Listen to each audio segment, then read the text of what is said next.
What are your tips to make masturbation more enjoyable? Lock your pets out of the room. My cat gets bizarrely excited by the sound of my vibe, and it's just too weird. My cat loses her mind when my boyfriend and I have. We lock her out because otherwise she sits on the bed and stares at our genitalia. As a teenager, I heard a loud scream and ran to my parents' bedroom in time to see our white cat, apparently having performed a follow-up attack maneuver, hanging from my father's already bleeding genitals, with a claw in either side and biting at the side of the shaft. My father unadvisedly tore the cat off and screamed a second time. I laughed until I was almost sick. My parents are very conservative with a small c. They are not bigots especially, just old-fashioned, sensible people. He was just getting ready for work, and his whole week was ruined. One of my cats attacked my ex's balls while we were going at it. Must have been the swinging motion of them lol. He ended up with just a few light scratches, but it was enough to traumatize him into checking that the cats were locked out anytime we were intimate after that. Aw, this reminds me of my past cat as a teenager who wouldn't ever leave my side. I'd have to shut the door, and I remember him crying and scratching the carpet outside my bedroom door to get in. I felt super bad at the time, but it would just feel too weird him next to me while I was masturbating with my vibrator. I am missing him so much now though. Lock the door.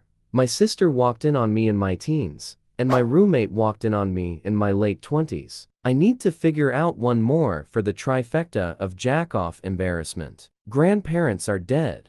Maybe I could squeeze in a cousin or something. Jokes aside, my sister never breathed a word about it even to me, thank God. Roommate didn't bring it up until the next time he wanted to come into my room when the door was closed. He knocked. I said come in. He said something like, "Are you sure it's safe? You're not jerking it?" It was funny. We moved past it pretty quick. Relaxing your butt, thighs is counterintuitive. It's the opposite of what you do when you're trying to push yourself over the edge, but it makes a huge difference. It goes from being a small, localized orgasm to full body. You also get more volume and range. It's really hard to do when you're having because it's mutually exclusive with thrusting, but try it the next time you're getting head. It will fry your brain. Also, when masturbating, ease yourself over the finish line. It makes it that much better.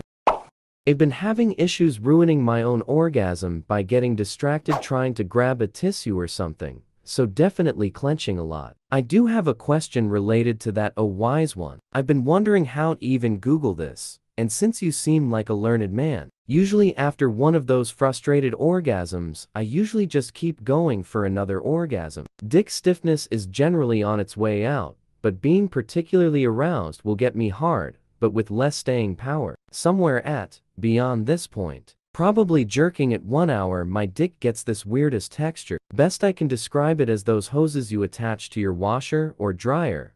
Hoses are a thin material with metal wire spiraling along the length for structural rigidity. It's like parts of my dick is hard, in like ring portions. Mostly concerned if I'm doing my dick harm at that point, and whether anyone's experienced that. When you're hitting the point of no return, loosen your grip a little, and slow down to the point where you are just barely able to finish. Kinda like you're edging. But keep going just a little bit further, keeping the same pace until you're finished. This extends the build-up and release phases, and makes it much easier to stay relaxed. I haven't experienced the rings you mention, but I suspect those are probably veins. I would be careful going too hard on those, as any vascular damage down there could create permanent problems. I think I know what you mean by frustrated orgasm though. You come, and sometimes it can even be really intense. But it's like it only really happens in the head, and afterwards, it feels almost like you didn't even do it at all. My experience on the difference between a fast, clenched orgasm versus a slow, relaxed orgasm, especially with edging, is that the latter is able to more fully engage the prostate, which ultimately makes it more satisfying. Give that a shot and see if that gets rid of the urge to marathon.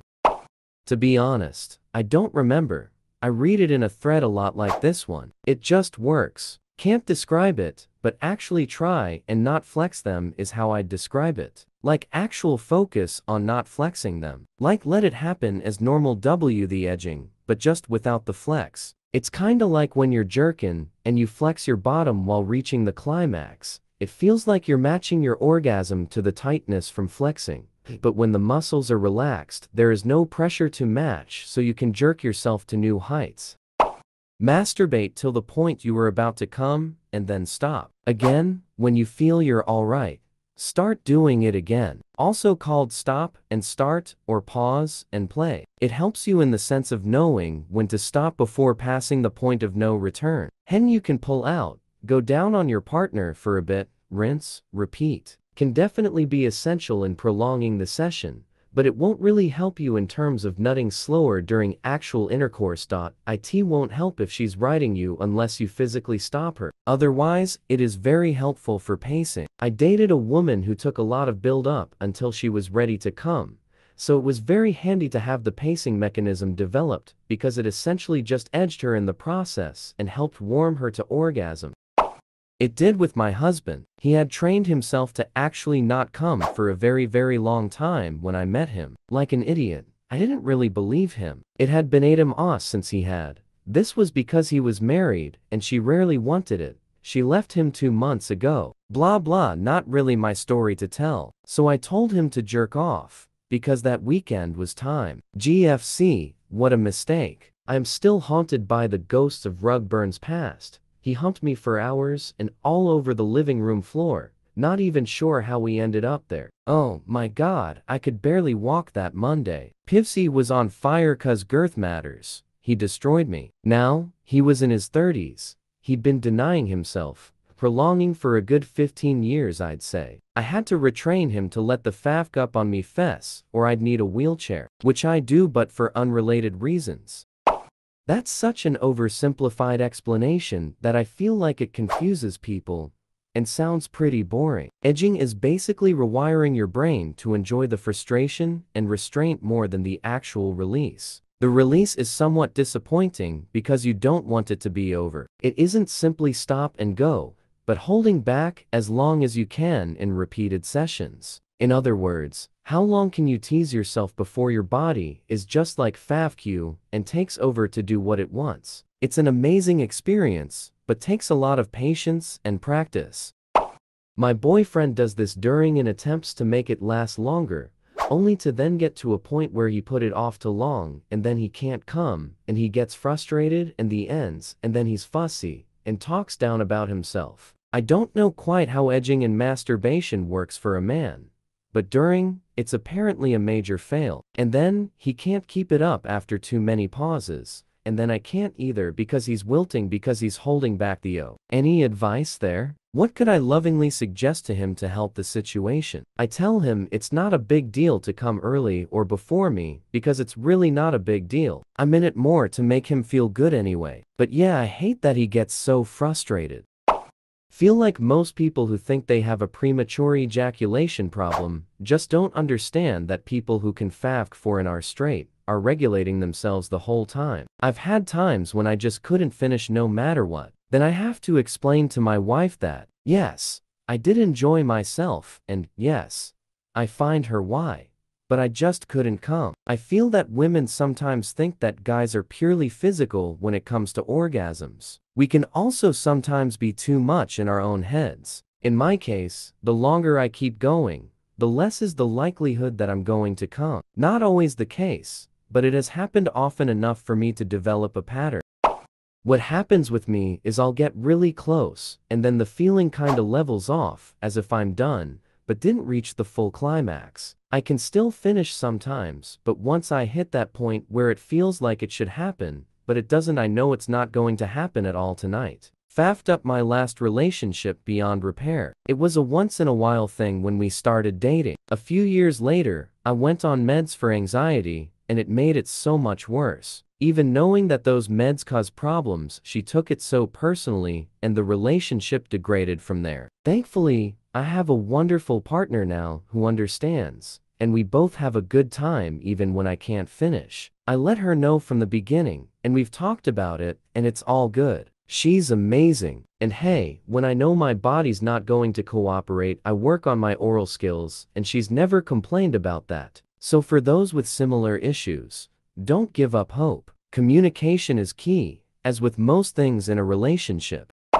I've been lucky with my past couple relationships where sometimes I pass that point and know I'm not going to finish, and it may even soften, and then that's a no-go. But either I've asked them to jerk me off or let me jerk off onto them. They've been accommodating, and it's been a wonderful experience. Sometimes it's hard to finish while wrapped. Typically, we've also done a lot of foreplay and made sure she's taken care of first. Last time, she almost cut my head off when she came and squeezed her legs together. Came here to say this. Once was edged for a month straight while in chastity, then my partner, Dom, went full hog on me, and I ended up having like 5 or 6 consecutive orgasms, every one growing more intense and lasting longer than the one before it. I didn't even ejaculate, I just had mind-blowing orgasms which lasted for over 30 minutes all up. Been chasing that high ever since. No, I'm grimacing and squirming just thinking about it. Edging is a horrible feeling and tortuous. And I mean that literally. If I got captured working for the CIA, and they merely threatened to edge me, you'd have every state secret, the names of every active agent and their mother, and a back door into the Oval Office itself. I fail to understand why some enjoy it, but please God no. Wait, so I thought edging is when you get almost to where you're about to come, and then you stop yourself. So what do you mean by most amazing orgasm? I thought that wouldn't be coming. Wait, can guys have orgasms without coming? You orgasm at some point. Edging is supposed to build up the climax so your orgasm is that much better. Also yes, just like women, men have a G-spot which you can reach orgasm through. How you do that is up to each individual, but a hands-free orgasm through your G-spot is possible. I'm going to disagree with that one. I guess I can only speak for myself, but given the opportunity I'd be having every night, so why would the same not be true for masturbation? I can agree with you there too. It's just when I spoke about my habits. To a therapist it starts to sound more like a dependency. Why was I so overly ritualistically masturbating every night? Why were vacations hard unless I masturbated in the hotel somewhere? Is it normal to struggle to get sleep because I didn't do something I enjoy? Was it normal to get up and go masturbate because my wife didn't feel like, and after maybe an excruciatingly tiring day that had no romance at all, while I was riled up due to habit? These are things I couldn't even really answer or have an opinion of until I stopped and treated it like a self-improvement project. Now, feel like horniness tends to come from external influences rather than an inevitable conclusion to the day. A bunch of flirtations and conversations and working together as opposed to something to fill the time with. I still think this is everyone's own journey, and I'm just speaking on my own specific needs. Nightly is probably fine for you and probably me too. I'd just be concerned if I had the night before, and I realize I'm grumpy or unable to sleep 22 hours later and feel the need to leave bed. That's one issue with porn addiction. You don't jerk off because you are horny, but because it is a coping mechanism to deal difficult emotions or situations. Frustrated about a fight with your girlfriend? Instead of thinking about why there was the fight or misunderstanding, or dealing with those emotions and causes of them, distracting yourself by jerking it is easier. The dopamine hit helps make those pesky bad feelings go away. Dude, I gave my ex a massage for 2 hours, and then somehow we didn't fav. Massive painful blue balls. But I didn't jerk off. It eventually subsided. I jerked off like 3 days later. I've never seen so much cum in my life. Before I even orgasmed, I'd released like 5x a usual load. If I deposited that at a sperm bank, they'd have thought I'd snuck in a vigorous month's worth or something. Crazy. Do not ever tie yourself or a part of your body in a way that can't be easily undone or removed by yourself. Loss of blood flow and nerve damage set in very quickly, especially if you're not knowledgeable about what you're doing or where you're tying on your body. This goes for rope, electrical cords, belts, TIs, cuffs, etc. Something doesn't have to be tight or pinch to have negative effects. Take additional care if you know you're prone to dozing off after coming, where you won't be able to take stock of your body and could wake up to serious harm. I bottom for rope bondage, and most people highly stress safety, even though most folks are being tied by someone else, so it's important to be aware, even if something doesn't seem like it's really constricting. If you're doing this, check in with your body often, maybe once every minute or so. Curl toes, flex fingers, wiggle your body. My rope tops ask me anywhere from once a minute to every couple minutes how I'm feeling, though I often check myself to maintain awareness. Max time I spend in rope, fully suspended, is usually less than 10 minutes. I've done longer, but I've taken time to work up to that. If I notice a buzzing in my extremities or elsewhere, I tell my top, and we decide if that's the time to stop tying and come down. I've never let myself get to a point where I went numb, which is the most dangerous, but would be the point that I would either come down immediately, or I would tell my top if it was serious enough that they needed to cut me out of the rope. Invest in toys. They're a game changer. If you have a pen then look into large penetrables. Though seriously, don't shy away from small anal vibes either. The prostate is there. Thrusting, jerking. Instead of simply sitting, laying down normally while using them, lie face down with pillows under your chest and hold the toy in place against the bed as you thrust into it. Alternatively, get on your knees on the floor and place it between the mattresses. Might need pillows under your knees. My partner and I buy toys from shevibe.com and have had good experience with them as an online store. Well priced, quick shipping, and good customer service. He recently got a flashlight from there, and it really is a game changer. He wasn't sure about getting one since he's not used one before, but safe to say it's a favorite now. Get a bottle of lube while you're at it, cause the packets they send with the toy won't last long. Basically just any of the fleshlight styled ones, big enough to fit your entire length in. Nothing pocket sized. The larger they are, the less they move around, so certain ones can be hands-free without any support, but those tend to be even bigger than fleshlights. My partner and I buy toys from shevibe.com and have had good experience with them as an online store. Well priced, quick shipping, and good customer service. He recently got a flashlight from there, and it really is a game changer. He wasn't sure about getting one since he's not used one before, but safe to say it's a favorite now. Get a bottle of lube while you're at it, cause the packets they send with the toy won't last long. Use your weak hand. It kind of feels like an other person. Or you could sit on your dick till it goes numb, and it feels like you're wonking someone else off. Take things slow. You're here to enjoy yourself, not race to the finish. Use proper lube. Going dry is fine when needed, but be careful not to hurt yourself. When in doubt, use more lube. Spend time thinking about what turns you on before you start. Get yourself to the point you need to touch yourself. Or think about what you want someone doing to you, and imagine that as you're doing your thing. Explore yourself and be open to trying new things. You've got more than just one area that feels pleasure. Treat yourself the way you want to be treated. Sometimes the best person to experiment with is yourself. Figure out if you like visual or audio stimulation more. Finding the right kind of porn helps change the experience. Toys are meant for everyone. There's no shame in using one solo or with a partner. There is almost a guilt, as a man, to feel pleasure like that. Our orgasms are almost mechanical. It's hard to explain. Giving in to having something enter my body when my experience has always been to enter another body feels foreign or wrong. Acceptance of having something enter me is very different and difficult to overcome. Once I got past that, letting go of a whole other feeling. Allowing oneself to be vulnerable while orgasming is next level. The patriarchy will disagree and call you gay or weird, but what happens behind my doors is mine, and I have figured something out that transcends normal. My wife and I are very happy.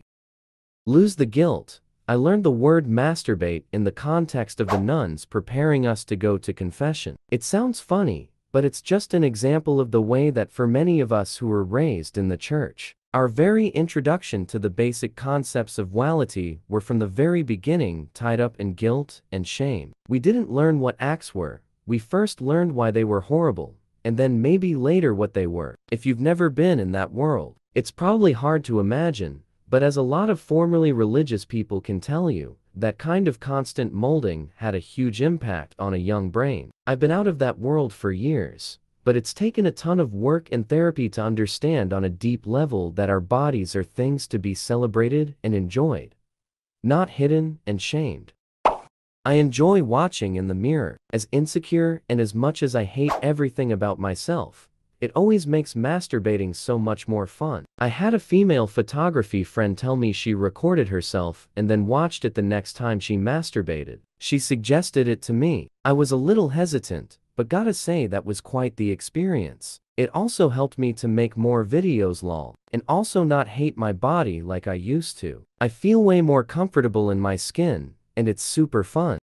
For ladies, if you don't want to get the bed or your clothes soaking wet from your climax, put on some menstrual pads. I recommend the always thin foam ones. They soak up a lot, and maybe a towel underneath your butt. Not having to worry about cleaning up a mess makes things more enjoyable. In my opinion, my ex-fiancé squirted a lot during often soaking a lot of the bed we shared. I know it sounds ghetto as fuck, but we bought several boxes of cheap trash bags and would tear the sides to make it over as much as we could since the squirting soaked all around the sheets and mattress. We then would cover the trash bag we laid and cover it with old clothes, dirty laundry, or whatever we could find that was fabric that was of little to no value. This way she was comfortable and the trash bags we laid prevented the sheets and mattress from getting soaked from our fun. I lived with her and her family. Not only was she very sickly, but her mother ordered me around, and I was forced to do all the cleaning in the house. My ex's younger sisters, who really had no responsibility as teens, were somehow exempt from chores. Het mother charged my ex and I rent. We were micromanaged on spending. They changed us a very high rent, which resulted in us not having much cash for food. Some days, all I ate was food pantry bread with butter and water twice a day when things were bad. Her mother hogged all the food for herself and would throw a hissy fit if we drank her soda or ate her snacks or other groceries. My ex was so sickly that her mother refused to let us get a place. It got so stressful that I got fed up and left breaking it off with her. When her family found out, the whole lot of M was screaming at me, cussing me out, and threatening me all cuz I broke my ex's heart, and my ex was powerless to stand up to her mother and family. She contacted me several times and told me that her mother abandoned the family to move with a man she thought was rich to top it off. I found out that she was doing drugs behind mine and everyone else's back, and that's a big part of why she was so sickly. Her entire family cut contact with her. Mind you, this was years after that she contacted me as a step in her NA program to make amends. She told me she was married to her new husband and she's happy to not have contact with her family due to how toxic they are. Actually, that's not entirely accurate. There are two different types of liquid that can come out. There is female ejaculate, which isn't urine, and then there's squirting, which is often seen in porn videos, and that's partially made up of urine. Female ejaculate comes from the Skene's glands, and squirting fluid comes from the bladder. In some people, female ejaculate is a thick, whitish fluid resembling very diluted milk. A 2013 survey trusted source on female ejaculation found that the fluid was usually clear as water for most participants. Female ejaculate contains some of the same components as semen. This includes the enzymes prostate-specific antigen and prostatic acid phosphatase. Squirting is the release of gushing fluid. It often happens in adult films. Fluid released during squirting is essentially watered-down urine, sometimes with a bit of ejaculate in it. It comes from the bladder and exits via the urethra, the same as when you pee, only a lot higher. Obviously, squirting in porn is often faked by using a douche filled with water to fill the vagina and then peeing and pushing the water out. I linked a study about the different female UL fluids.